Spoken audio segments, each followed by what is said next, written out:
everyone, welcome to a new video on a Google DeepMind research paper. Today we're particularly focused on how AI applications can learn about physics in a common sense way.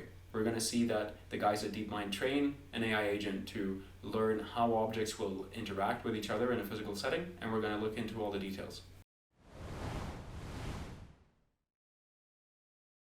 In this paper, a lot of inspiration came from developmental psychology, and there are two main concepts that are taken from developmental psychology and applied to AI applications in hopes of yielding some promising results.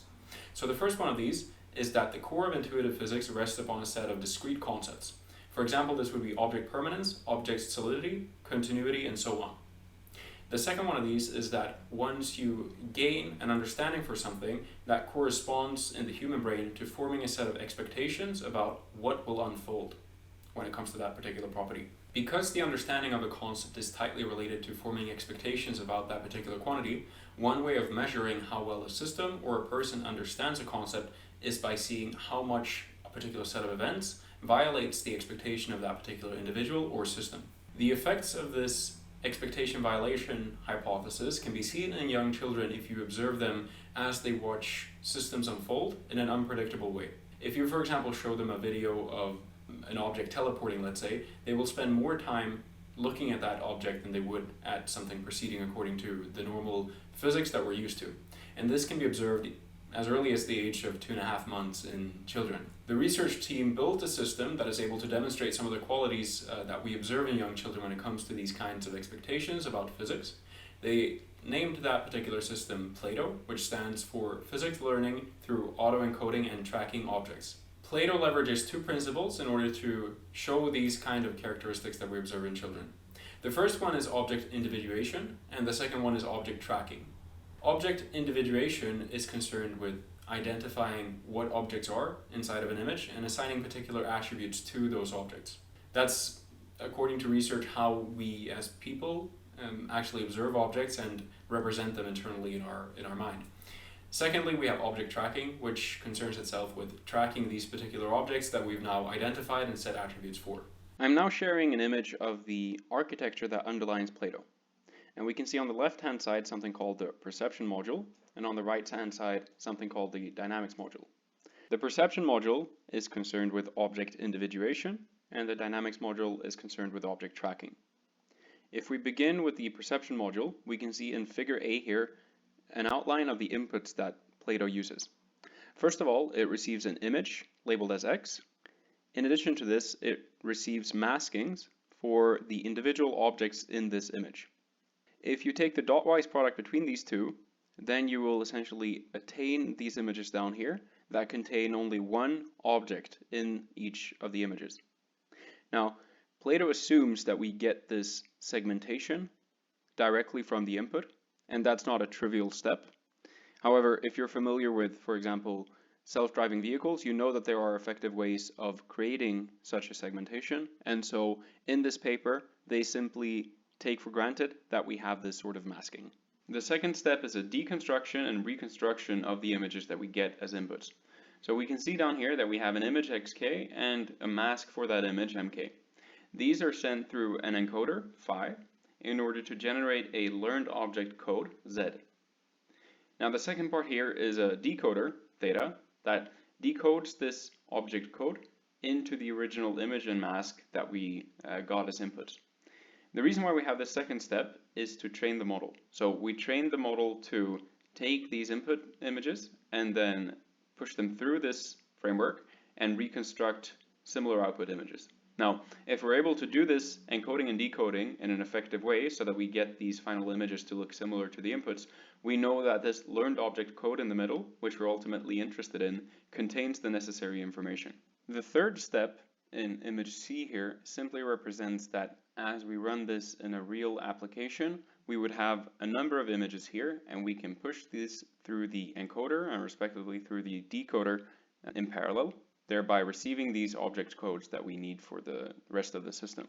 On the right side, we can see the dynamics module, which is concerned with object tracking.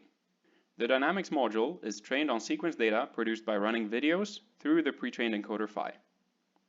The dynamics module must predict object codes in the next time frame, given object codes in the current time frame, together with a buffer of previous object codes.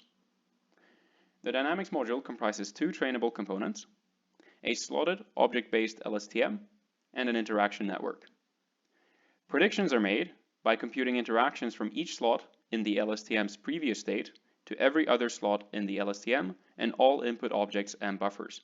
The resulting interactions is used to make object-wise predictions and updates to the LSTM. Now that we've seen the architecture of PLATO, let's actually transition to some results.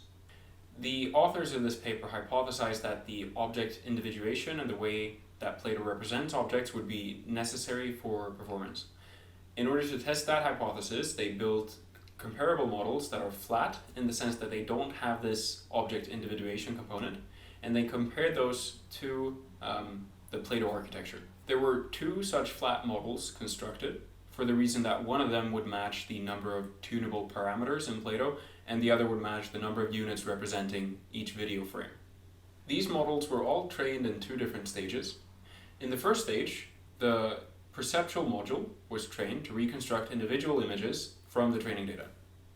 After this phase was complete, the weights within the perceptual module were fixed, yielding an encoder that could produce object codes from inputs and a decoder that could take object codes and produce an image. In the second phase, they trained the dynamics module to predict the next set of object codes in the video from the training dataset. They then evaluated the models using the violation of expectation paradigm for the 5 physical concepts targeted in the dataset. These were continuity, directional inertia, object persistence, solidity, and unchangeableness. Continuity refers to the notion that a particular object will follow one continuous trajectory through space and time. Directional inertia says that an object with mass will not change its trajectory infinitely fast, so normally there would be some slowing down of momentum, for example, before it changes direction. Persistence refers to the notion that an object will simply not disappear from view. We expect that objects that we have in the world will persist and not simply vanish from reality. Solidity refers to the fact that an object is solid and that it simply won't go through another object. So if you drop two objects onto each other, for example, you wouldn't expect them to float through each other, but you would expect them to collide in some way. The last concept is unchangeableness, and it tells us that objects tend to retain their particular features. So for example, we wouldn't expect an object to simply change its size and shape. As they evaluated the model, they constructed some scenarios that were unreasonable according to these physical laws. And the way they constructed those was by taking the same images that they had used in the training set for actual phenomena and then piecing them together in ways that would not make sense from a physical perspective. That way they were able to use the same images and remove any other biases that would otherwise be present. They then calculated a violation of expectation metric by comparing the pixel difference between the prediction that the model would make and the actual pixelated image that they would use for prediction.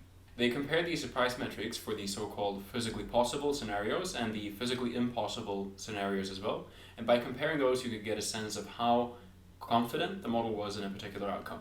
We can see this model comparison in the following figure. We can see in dark green that we have the PLATO architecture for a number of different metrics, so continuity, object persistence, and so forth.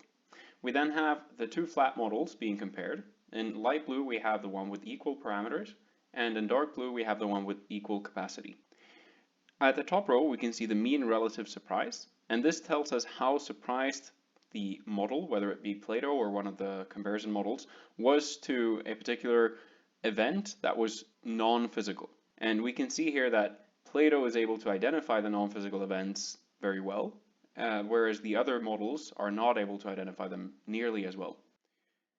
On the second row, we can see the average accuracy as well. And this is when we ask the model whether this was a physical event or a non-physical event.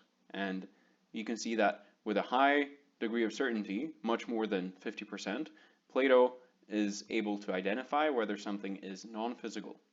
And this is not the case for the other models either. In addition to testing the model on the dataset that it was originally trained for, they also did a generalization experiment to see how well the model is able to understand the laws of physics in a new dataset completely detached from the one that they used for training. They identified 4 main takeaways from the results of their studies. The first one is that the object-based model displayed robust violation of expectation effects across all 5 concepts that were studied, despite having been trained on video data in which the specific probe events did not occur.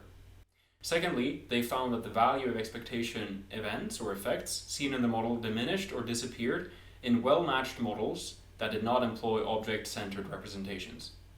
The third point that they found is that the robust violation of expectation effects could be obtained with as little as 28 hours of visual training data. Lastly, they report that the model generalized to an independently developed dataset involving novel object shapes and dynamics. They believe there is a good explanation for why this object individuation is so important for the performance of the model. Specifically, they believe this object individuation has a regularizing effect on the system, causing it to bias the system toward a compositional representation of visual events which corresponds to the actual compositional structure of the physical events themselves. This would enable the model to generalize well to new circumstances. And with those results, we're going to end the video. I appreciate you taking the time to watch this one, and I look forward to seeing you in the next one as well. Thanks.